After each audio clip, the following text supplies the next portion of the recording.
The fair had everything. When you tired of the auto racing, you could always watch the camels run. That is, if you weren't chasing after the penny toss car or gawking at the movie stars and celebrities. Arbuckle and Mabel Normand, for instance, or listening to John Philip Sousa lead the band in the Court of the Universe. There were daredevils to amaze you. Some were in the water and others in the air. There was plenty of culture and history, too, beautiful girls and beautiful animals. It was the most wonderful thing that ever happened to San Francisco.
It had been a very busy century.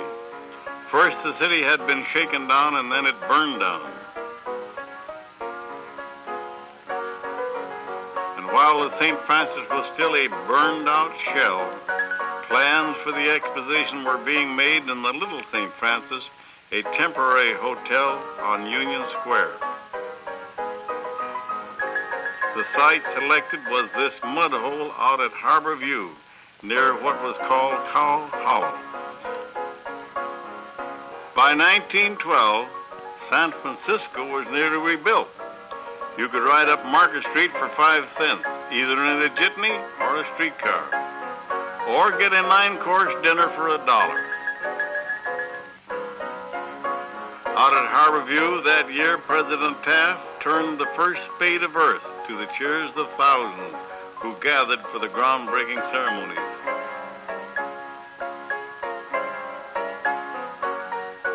And from what was once a swamp, a sunset city of pale travertine with green bronze domes began to rise.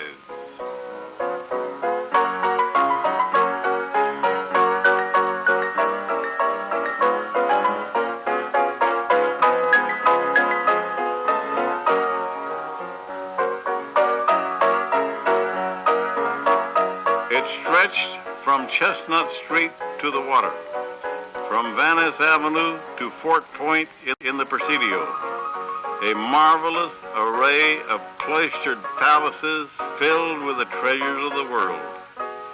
The sheltered courtyards and arcades protected visitors from the bay winds and summer fogs. Separated from the rest of the world, open only to the waters of the Golden Gate and the Marin Hills beyond. It truly was a world apart, a world of wonders, of lights, an innocent world. For by May of 1915, the Lusitania had been sunk, and we would never be so young, so innocent again.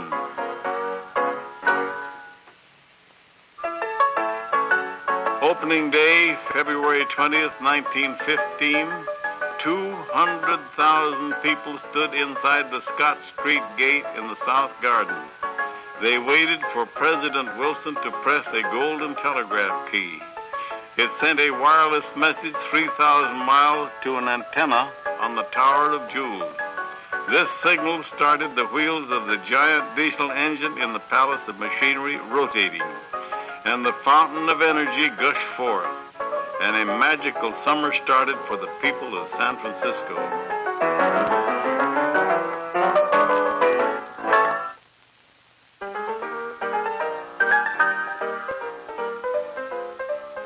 If you went to the movies that year, you might have seen this trailer advertising the Panama Pacific International Exposition, along with Blanche Sweet and Thomas Mahan in The Secret Sin, and the latest chapter of Pearl White's new serial, The Exploits of Elaine. Here, the spirit of San Francisco mixes the gold of the poppies with the memories of 1906, and never forgetting how the world once befriended the ruined city, creates a wonderful fairyland and invites the world to come and share it. This charming and naive film helps to explain the tremendous emotional life the city received from the fair, why it has remained so vivid a memory after all these years. The exposition was really a symbol, a triumphant sign to the world that San Francisco had risen from the ashes. We had not only rebuilt the city itself, we had even built a second city, a city of jewels. The exposition was the first to have complete artistic supervision. Even the colors of each building were chosen from a master palette, and the sand on the paths was burned in a kiln to turn it the same color as the travertine walls of the palaces. This was the first exposition with indirect lighting, the first in which the flowers of the gardens were completely changed overnight as they faded. Indeed, John McLaren's gardens were the talk of the horticultural world. Hundreds of full-grown trees were transported from all over Northern California to the exposition ground. The fair was a crowning artistic achievement of the city that knows how. The directors of the exposition were terribly aware of the war that raged in Europe. It had very nearly wrecked their plans for any foreign exhibits and buildings. It took all the efforts of the directors to convince the nations of the world to participate at all.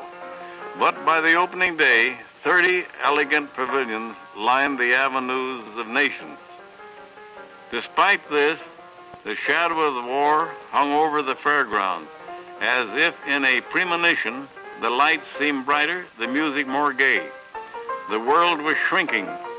We were becoming more a part of it each day, and we sensed it. The Tower of Jewels was a thing alive. On it hung 125,000 polished jewels of Bohemian glass, backed by bits of mirror. Shrouded by fog, they gleamed mysteriously. In the sun, caught by every breeze, they shimmered and sparkled. At night, in the glare of 1,000 arc lamps, they danced and shone like a marvelous colored sun.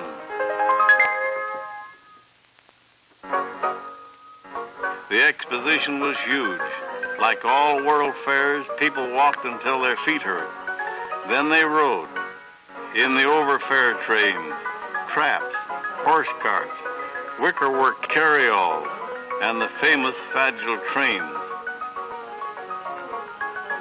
While most people had become pretty blasé about automobiles, the airplane still was the new thrill. Lincoln Beachey was the first aeronaut. After all, he had even flown through the Palace of Machinery in 1914 as a promotion stunt. It was the world's first indoor airplane flight. Beachey usually flew a biplane, but these films show him flying a new and daring monoplane. And minutes after this film was taken, Beachey crashed into the Golden Gate. He was given a hero's funeral, and the exposition was in mourning for days.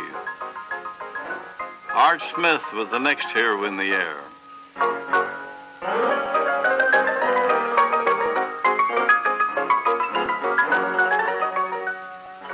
Most afternoons, he thrilled the crowds by just looping over the Marina Green.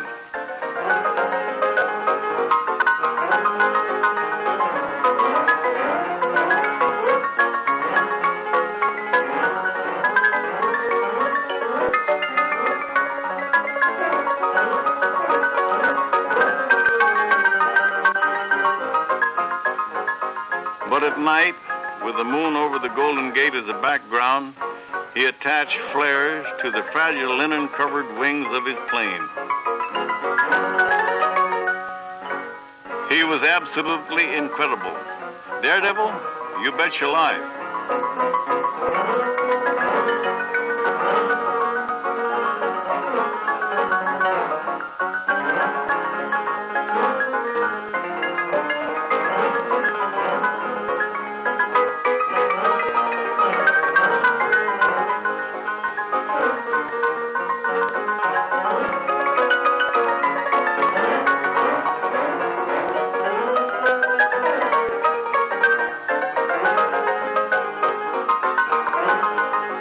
Anyone could see what Art saw from an aeroscope for just a quarter.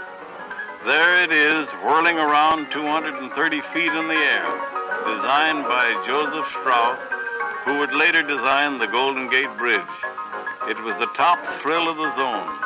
The zone was joy unconfined.